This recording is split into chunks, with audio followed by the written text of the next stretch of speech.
¿Qué tal? Muy buenas tardes. Les saluda Raúl Peinbert y a nombre de todo el equipo de Univision Houston le damos la bienvenida.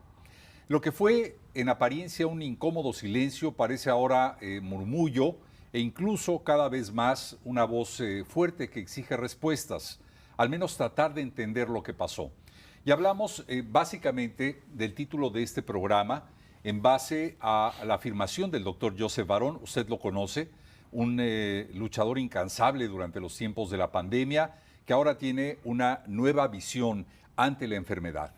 La pandemia silenciosa, los efectos adversos que esto podría tener tras la vacunación de COVID-19. Así que vamos a tratar en los próximos minutos de dar una mirada crítica desde la práctica clínica del doctor Joseph Barón sobre estos supuestos efectos adversos relacionados con vacunas contra el COVID-19 y naturalmente el costo del silencio médico frente a nuevas evidencias. Para abordar este tema, como lo hemos dicho, nos acompaña el doctor Joseph Barón, neumólogo, especialista médico, presidente de Independent Medical Alliance. Bajo su tutela y colaborando con él hay más de 17,000 médicos en todo el país y quien al inicio de la pandemia fue un defensor de la aplicación de esta vacuna. Joseph, bienvenido, gracias por estar con nosotros. Gracias por la invitación, Raúl, un placer como siempre.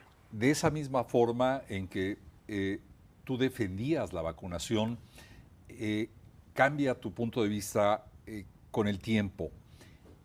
Se fue desencantando la eficacia, se fue perdiendo, aumentaron los riesgos que podría producir al organismo humano una vacuna como la del COVID-19? 100%. Mira, como tú recuerdas, hace 14 meses, sentados aquí en este mismo estudio, platicamos de, yo lo considero el gran error médico que muchos de nosotros cometimos. A nosotros se nos vendió la idea de que la vacuna era segura y efectiva. Y como lo dijiste, yo fui uno de los primeros que me vacuné en televisión nacional y le decía a la gente, vacúnate. ¿Por qué? Porque se me estaba muriendo la gente, entonces yo tenía que buscar algo. El doctor Fauci en aquella época decía, estas vacunas son 100% seguras, 100% efectivas, si tú te la pones no terminas en el hospital. A lo largo de algunos meses me di cuenta de que los pacientes estaban llegando al hospital a pesar de estar vacunados. Entonces eso de la efectividad inmediatamente desapareció de mi formulario. Pero después lo que empecé a ver fue una serie de efectos secundarios. Y una serie de efectos secundarios que me llevó a dudar de esta vacuna de una manera impresionante. Nada más para que te des una idea, Raúl. Hoy por hoy, más del 50% de lo que veo en mi oficina son pacientes que me llegan por lesión a raíz de la vacunación contra COVID. Y quiero recalcar, no soy antivacunas, ¿ok? Soy antivacuna para COVID, hoy por hoy. Son muchísimas las preguntas y estoy seguro que son más que compartidas, pero compartidas con la audiencia que nos está viendo en este momento, porque lo que nos estás diciendo realmente es motivo de preocupación, pero sobre todo de análisis a través de tu punto de vista. ¿El costo-beneficio de aplicar la vacuna del COVID-19 valió la pena o desde tu punto de vista ya no valió la pena? Mira, no es desde mi punto de vista. Los datos son clásicos. Tú te pones a ver y como dicen, la gente no está viendo el elefante que está atrás de ellos. Tú ves los datos de vacunación, de otro tipo de vacunaciones, y los ves a lo largo de los años y no hay gran problema. En el momento que se introducen las vacunas de COVID, la mortalidad en los Estados Unidos se va al cielo. Yo no te estoy diciendo que el COVID no matara gente, porque sí mataba gente. Sin embargo, yo siento que esta vacunación nos está dando más problemas de muertes súbitas, de problemas de todo tipo. El que quieras, te puedo decir pacientes que me llegan con lo que tú quieras. Problemas neurológicos, cardiológicos, reumatológicos, psiquiátricos. Y dice uno, ¿cómo es posible que se nos mintió? Joseph, ¿cuáles son las pruebas que tú tienes para sostener y para aseverar lo que nos dices esta tarde? Primero que nada, ya hay cientos, si no miles de artículos que han sido publicados de eso. O sea, hay datos efectivos. Si tú recuerdas, el COVID era una pelotita que tenía unos piquitos. Esos piquitos es lo que se llama la proteína en espiga o el spike protein. Cuando el COVID se mete a tu cuerpo, la pelotita se muere y a veces te quedan la proteína en espiga en tu cuerpo. Esa proteína en espiga en general se muere, se despedaza, se deshace, o en algunos casos se queda en tu cuerpo y se reproduce. Desafortunadamente, muchas de las vacunas que nosotros le dimos a la gente las hacían con esa proteína en espiga, con ese spike protein. Entonces, ¿qué te pasa? En mi experiencia, 1 de cada 800 personas que recibió la vacuna tiene algún tipo de lesión por vacuna. ¿Y a qué grado son estas lesiones por vacunas? Que el 8% de la gente que tiene lesión por vacuna está encamada, no pueden salir así de mal están. ¿Cómo lo diagnostico? Lo primero que diagnostica, la parte yo creo que es la parte más importante, es la gente te dice, yo estaba bien hasta antes que me pusieran la vacuna. Yo creo que eso es lo más clásico y tus televidentes te lo van a decir.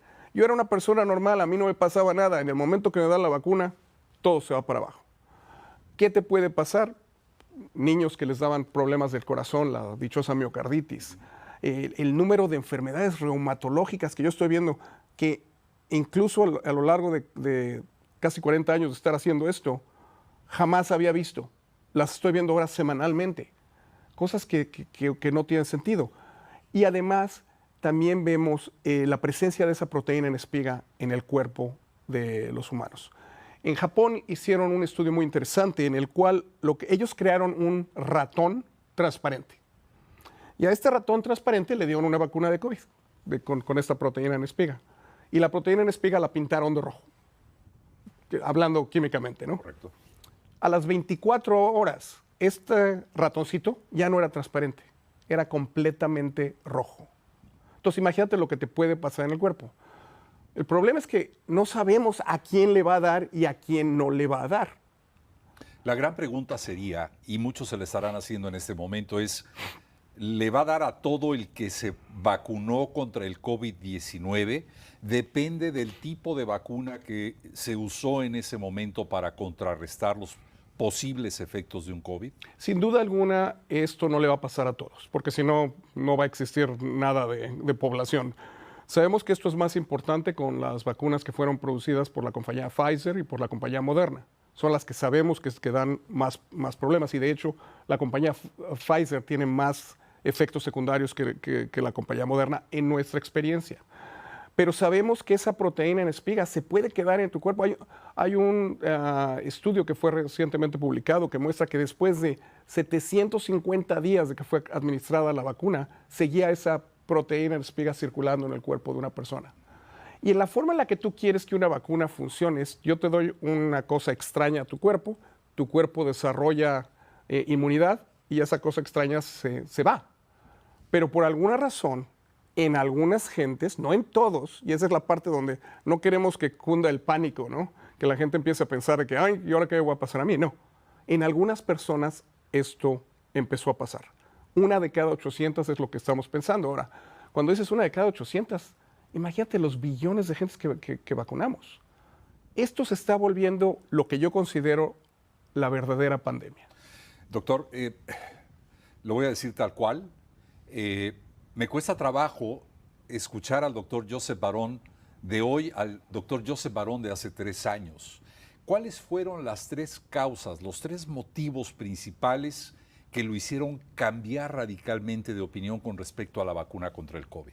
Principalmente el darme cuenta, número 1, que no era efectiva. Eso fue, yo creo que lo primordial, ¿no? Al darte cuenta que no es efectiva, es para qué le estamos dando esto a la gente. Es una terapia inmunológica, porque le estás dando pedazos de proteína de un virus y no sabemos si realmente está funcionando. Entonces, era algo que realmente era investigacional y no creo que debió haber sido dada.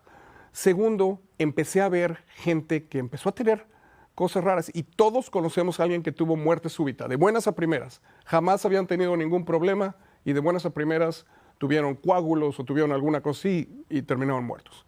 Y tercero, empecé a ver toda esta gama de enfermedades que dices, no es posible. ¿Qué pasó con su sistema inmunológico? Gente, por ejemplo, un muchacho de 25 años con enfermedad de Parkinson's, cuando tú sabes que el Parkinson es de un adulto, o gentes que empezaron a desarrollar una serie de cánceres de una manera extremadamente rápida, a los cuales les llaman turbocánceres, sin ninguna historia familiar. Entonces te preguntas cuál es la relación. Entonces en ese momento ya es cuando yo dije, ¿sabes qué? Mejor yo ya no se la voy a recomendar a mis pacientes. Sin embargo, yo, como hablamos de esto hace año y fracción, yo te dije, si otro doctor se la quiere recomendar a sus pacientes, pues es su decisión y decisión del paciente, ¿no? Pero yo sí creo que en este país tenemos la parte ética en la que le tenemos que decir al paciente lo bueno, lo malo y lo feo. No nada más decirle, oye, sabes que a lo mejor te vas a poner bien y a lo mejor no te da COVID. Si a cambio de esto vas a tener un paciente que puede tener todas estas enfermedades que te estoy mencionando, la gente se pone les da miedo y hay tantos factores económicos, factores políticos. Ahora eres pro vacuna o antivacuna. O sea, ya viste cómo el país está dividido. El mundo se dividió. Sí. Yo tengo amigos que no me dirigen la palabra, bueno, no se les llaman ya amigos, ¿no? Pero gente que no me dirige la palabra por mi posición actual sobre las vacunas de COVID. Joseph, yo quisiera, en base a lo que has dicho, preguntarte dos cosas muy rápidamente. Así como nos hablaste de una prueba en un ratón en Japón, ¿esas mismas pruebas se han podido hacer en seres humanos? Sí, y las hay. Mira, no existe un producto comercial que te permita medir los niveles de proteína en espiga comercialmente. Sin embargo, en estudios que se han hecho, en autopsias, se ha encontrado esta proteína en espiga en todas partes del cuerpo, en cerebro, en corazón, en riñones, e incluso en los miembros sexuales masculinos. Pero estas espigas básicamente no están vinculadas a la posibilidad del contagio de COVID o están directamente relacionadas con la aplicación de la vacuna. Excelente pregunta. Hay estudios que te pueden diferenciar si es de vacuna o si es de una infección como tal. Y desafortunadamente eso es la parte que yo no te puedo decir clínicamente. Tú me llegas a mí con unos síntomas como estos y lo único que yo tengo para agarrarme de que es de la vacuna es que tú estabas bien hasta que te pusieron la vacuna. Pero sí, los síntomas de gente que tiene el COVID de larga duración son muy similares a los síntomas, porque es exactamente lo mismo, es que tienes esa proteína en espigas circulando en el cuerpo. Doctor, de alguna manera y en base específicamente a su experiencia directa, yo no sé si fueron miles o cientos los pacientes que atendió durante la pandemia y que lo sigue haciendo hoy en día, ¿ha visto usted directamente los efectos que esta vacuna podría tener en alguno de sus pacientes? ¿Podríamos hablar de algún porcentaje en base a su experiencia? Como te digo, más del 50% de mis pacientes que me llegan a mí. Estoy sesgado. ¿Por qué? Porque la gente sabe que estoy viendo este tipo de pacientes y se comunican uno con el otro y es como me llegan a mí. De los pacientes que yo tuve, no te puedo decir porque nunca llevé una casuística, todo el mundo se vacunó y desafortunadamente lo que yo veo en la oficina es más del 50% me están llegando así. Pero te puedo contar casos uno tras otro, de casos que dices no es posible. Por ejemplo, uno de los casos que me gusta hablar mucho es mi hermano Daniel. Él es corredor de maratones. Él había corrido 47 maratones completos, sin ningún problema, decide vacunarse, se vacuna. Casi 2 años después de que está vacunado, empieza a tener estos síntomas raros en los que no puede ni correr de aquí ni a la esquina. Un maratonista. Va con el cardiólogo, va con el neumólogo, va con todo el mundo. No saben qué tiene, no saben qué tiene. Viene a verme a mí, le checo los niveles de estos anticuerpos contra proteína en espiga y los encuentro por el cielo. O sea, altísimos. Le digo, ¿sabes qué? ¿Tienes enfermedad por vacuna? Me dice, no, eso no existe. Ya sabes, y sobre todo que somos familiares, ¿no? Lo empiezo a tratar, porque hay tratamiento. Esa es la parte que la gente tiene que entender. Hay forma de arreglar esto. Okay. Entonces lo empezamos a tratar y en un periodo de 6 meses se mejora, se recupera y hace 2 semanas corrió el maratón de Boston. O sea, esto es una buena noticia. Y eso es lo primero que tus televidentes tienen que saber. Que no pierdan la fe ni el ánimo, porque mucha gente, el promedio de paciente que me llega a mí, ha visto más de 20 médicos antes de que me vienen a ver a mí. Y ya vieron por lo menos a 2 psiquiatras. Doctor Barón, todos, como lo ha dicho, en mayor proporción nos vacunamos al inicio del surgimiento de la vacuna. Todo el mundo buscaba desesperadamente vacunarse. Con el tiempo siento que esta tendencia ha disminuido y esa sería una de mis preguntas. Hoy en día la gente se vacuna menos que antes por los temores al efecto de la vacuna. Totalmente. En los Estados Unidos, hoy por hoy, se está vacunando entre el 13 y 17% de gente contra COVID, contra las nuevas, ya ves, cada vez que te sacan un nuevo refuerzo, del 13 al 17%.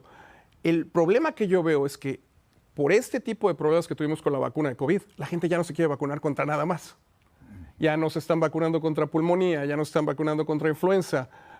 Tú sabes todo lo que está pasando con las vacunas contra sarampión, ese tipo de cosas. ¿Por qué? Porque tienen miedo. Y los entiendo. Desafortunadamente yo los entiendo. Ahora, tomando en consideración estas cifras que usted nos da y tomando en cuenta que cada vez un menor número de personas se ha aplicado la vacuna contra el COVID-19, para aquellos que se vacunaron en algún momento, que tuvieron las 2 dosis originales, que después se pusieron una tercera o una cuarta de acuerdo a las variantes del virus, ¿cuánto tiempo, si es que se puede establecer, pasa para poderse dar cuenta de que hay un efecto adverso en el organismo, que hay algo raro? ¿Se puede medir o no? No sabemos. No sabemos. Y el problema es que, mira, una de las cosas que yo le digo a la gente, si no tienes molestias, no le molestes. No empieces a tomar tratamientos, no te empieces a hacer nada. Porque hay gente que se adapta, hay gente que no tiene problemas. Ya cuando empiezas a tener problemas de cualquier tipo, cardíacos, neurológicos, reumatológicos, entonces bajo esas situaciones sí lo debes saber. Existen estudios que se han mostrado en patología en los cuales encuentras esa proteína en espiga, como te decía, 2 y 3 años después de haber sido vacunado. Entonces, si esa proteína en espiga te va a dar o no te va a dar problemas, depende de cada persona. Y hay algunos tipos de genéticos que tienden a ser un poquito más predisponentes a tener problemas, gentes que tienden a tener problemas, por ejemplo, con cosas de colágeno, cosas por el estilo, que tienden a tener más problemas, pero la gente no anda ahí sabiendo si tienen ese tipo o no tienen ese tipo de cosas. Yo por eso, desde el punto de vista planeación, epidemiología, yo le recomiendo a la gente, si no tienes problemas, déjalo tranquilo. Si tienes cualquier problema, platica con tu profesional de salud. El problema es que la mayoría de los profesionales de salud no saben de esto. Bueno, este es un aspecto muy importante, doctor Barón, porque un gran número de personas, millones de personas en el mundo entero se aplicaron la vacuna. Y aunque este es un punto de vista que usted sostiene, mantiene en base a las pruebas que usted conoce, hay quienes no estarán de acuerdo. Sin embargo, la preocupación puede subsistir en el paciente. ¿Cómo se cura a alguien que fue afectado por la aplicación de una vacuna? Mira, primero es que ver en qué etapa estás de esa situación. ¿Estás en una etapa temprana? ¿Estás en una etapa tardía? Porque son diferentes los tratamientos. Lo primero que tienes que hacer es depurar o sacar de tu cuerpo todo lo que te quede de esa proteína en espiga. Y la proteína en espiga vive en 2 formas en tu cuerpo. Una, circulando en la sangre, y la otra dentro de las células. La parte que es en la circulación es fácil. Tenemos medicinas que rompen la proteína en espiga en pedacitos, las vitaminas, hay varias cosas que puedes hacer. Lo que es más difícil es qué le haces a la proteína en espiga que está adentro de las células. Y para eso encontramos una cosa que es muy útil y que a mí me impresionó cuando la empecé a usar, que es el ayuno intermitente. Cuando tu cuerpo lo pones en ayunas de comida por un periodo de alrededor 18 horas en un día, tu cuerpo empieza a comerse las células malas que tiene dentro de su cuerpo. Las células con cáncer, las células infectadas, las células que tienen proteína en espiga adentro. Entonces, la mayoría de nuestros pacientes les damos medicina y aparte les damos un programa de ayuno intermitente 4 o 5 veces a la semana. Y se sienten de maravilla. Les cuesta a veces trabajo entrar en el ritmo, pero se sienten de maravilla.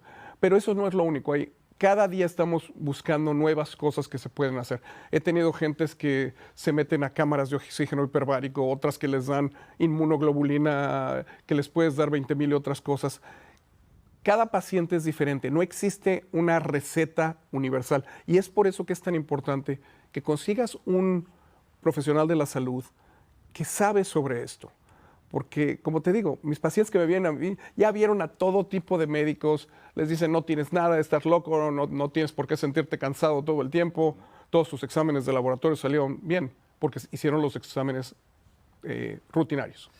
Doctor Barón, ¿por qué hoy en día es tan difícil abrir este debate médico sobre los efectos adversos de la vacuna contra el COVID? Mira, por dos razones. Primero, porque ya se ha perdido la confianza en la medicina.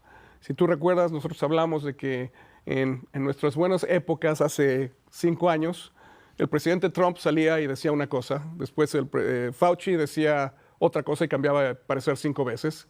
El CDC decía una cosa, la Organización Mundial de la Salud decía otra cosa opuesta a los demás. Yo salía a la televisión, decía algo diferente. La gente ya no sabía en quién confiar. Y eso es lo que hemos perdido. Hoy por hoy hemos perdido la confianza.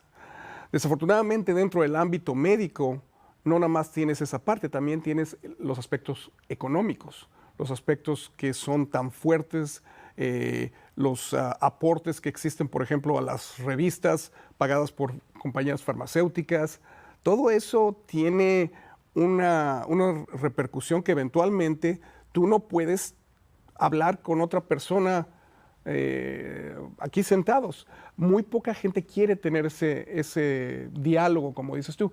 Yo he sido afortunado que yo me llevo bien con gente que les gusta la vacunación, por ejemplo, el doctor Peter Hotez.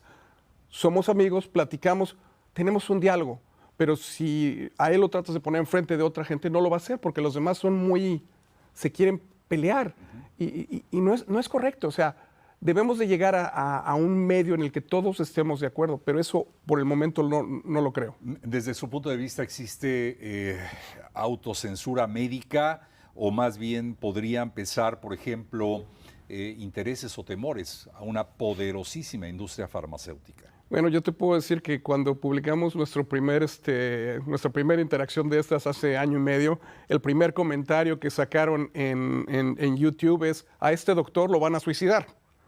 ¿Por qué? Porque hay tanto miedo de esa política, de esos intereses económicos de las compañías farmacéuticas que son tan fuertes. Y las entiendo, ¿no? Son compañías que invirtieron mucho dinero y pues quieren ver réditos. Pero mira, yo no tengo problema que ellas traten de impulsar una vacuna siempre y cuando le digan a los pacientes lo bueno, lo malo y lo feo. Si hay riesgo, tiene que haber cierta decisión que el paciente puede tomar. Una cosa que yo sí te voy a decir que estoy completamente en contra va a ser no más órdenes de que todo el mundo nos tenemos que vacunar porque si no, no puedes salir del país. ¿Te acuerdas cómo nos tenían? A todos nos vacunaron porque nos vacunaron.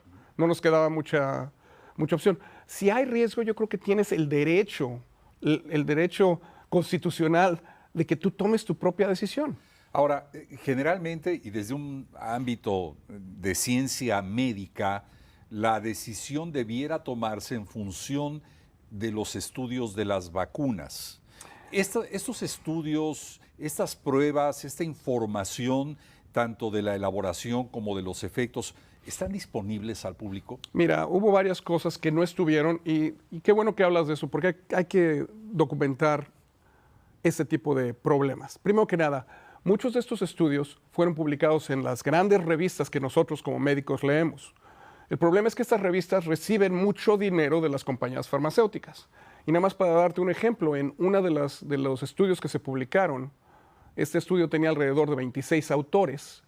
De esos 26 autores, 20 eran gente que trabajaba el 100% de su tiempo para la compañía farmacéutica. Entonces ahí tienes un conflicto de interés enorme.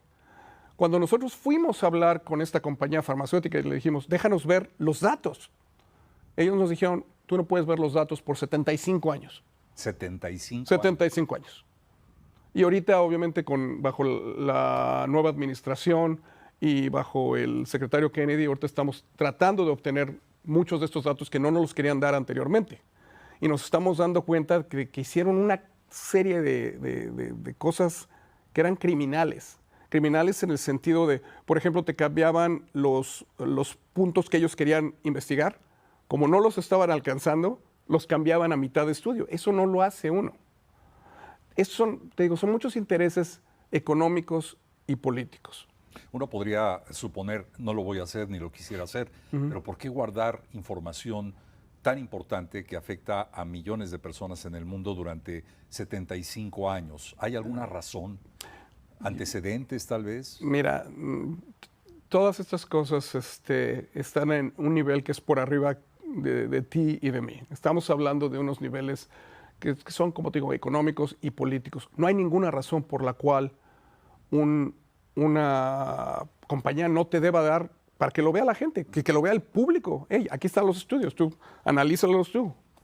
Eso a menos de que quieran esconder algo.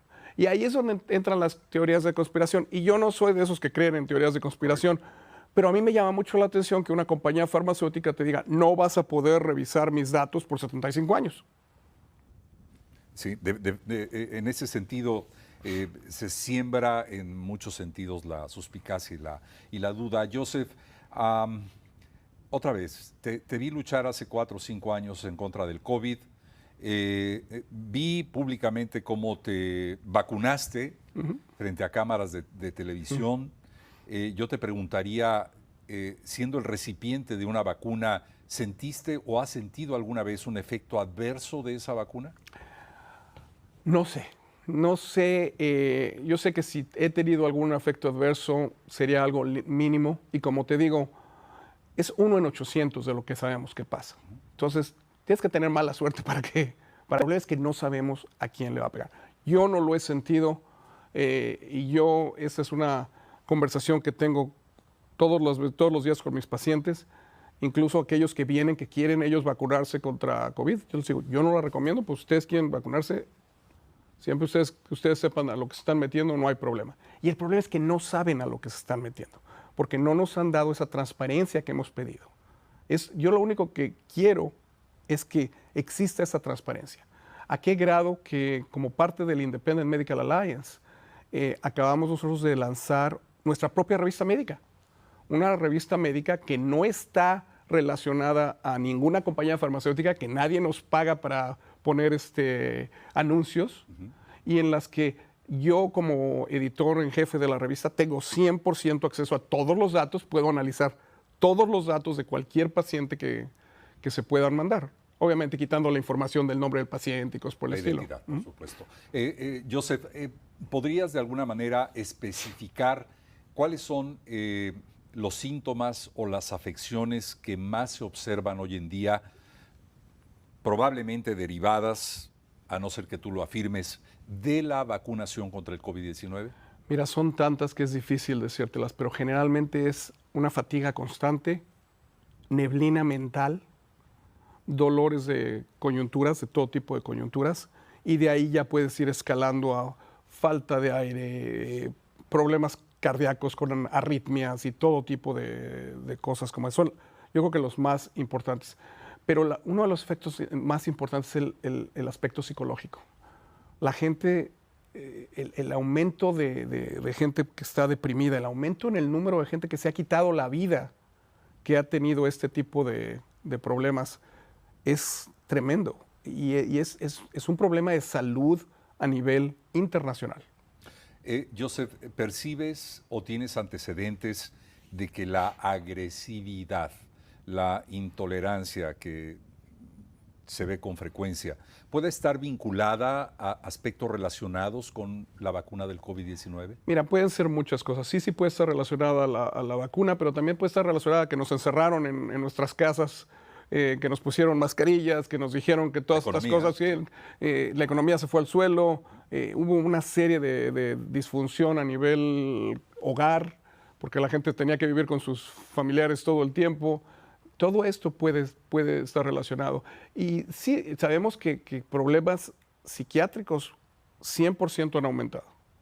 En este caso, Joseph, ¿quiénes son las fuentes que nos podrían mostrar un camino en donde se afirme que la vacuna del COVID-19 realmente puede tener efectos en el ser humano, en el organismo humano? Nosotros tenemos miles de referencias en el Independent Medical Alliance, tenemos en nuestro sitio web, lo encuentras en imahealth.org. Cuando lo encuentras ahí tenemos todo tipo de información. Te damos no nada más información de por qué creemos en que esto ocurre, pero también qué puedes hacer en caso de que lo estés sospechando. Y no te estamos diciendo aquí te vas a automedicar, pero por lo menos que estés informado de que sí hay tratamientos, sí hay formas de salir adelante. La gente está desesperada. Raúl, no tienes idea cómo me llegan la gente es usted mi última solución, así te llegan. En muchos sentidos reconocen en algún nivel de responsabilidad las farmacéuticas, lo que hoy en día está pasando, Joseph. Hasta donde yo sé, no, pero yo sé que la administración actual sí lo está reconociendo y de hecho se está creando una sección a partir del Ministerio de Salud para tratar a la gente que tiene problemas por vacuna. Eso es algo que el secretario Kennedy está muy activo en tratar de hacer porque se da cuenta de lo que está pasando y tiene sectores enteros que tienen problemas. Tú te pones a ver a la gente, por ejemplo, a los militares, ¿no? Que o te vacunabas o te sacaban de lo militar, que tienen situaciones que son suficientemente importantes en la que la productividad de estos individuos ha bajado tremendamente. Entonces tienen que ver qué podemos hacer.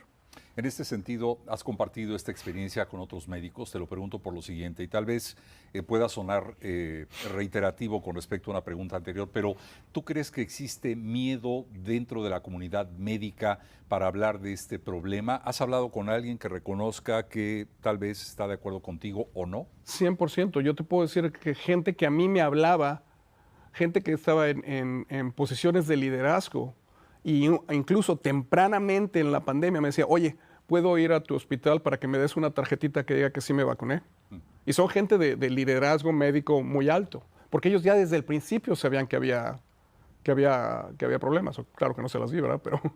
Pero esas son cosas que la gente sabe. Y yo cuando hablo con gente de liderazgo que incluso tienen sus guías de que te tienes que vacunar y si no, no te dejan trabajar con ellos, ellos te dicen, yo no me vacunaba contra eso.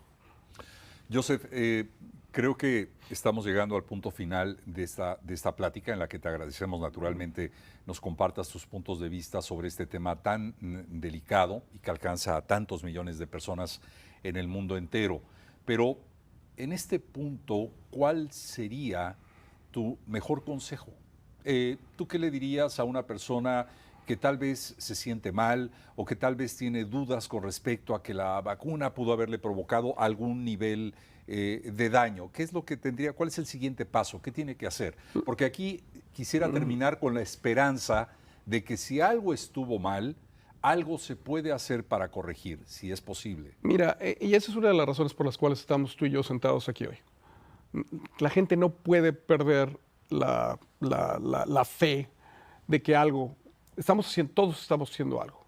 Tenemos equipos por todo el mundo de gente que está estudiando estas reacciones a las vacunas y buscando cada día nuevos protocolos, nuevos tratamientos.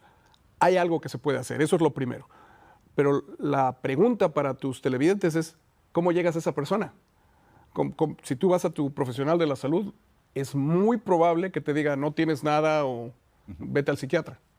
Porque es lo que estoy viendo.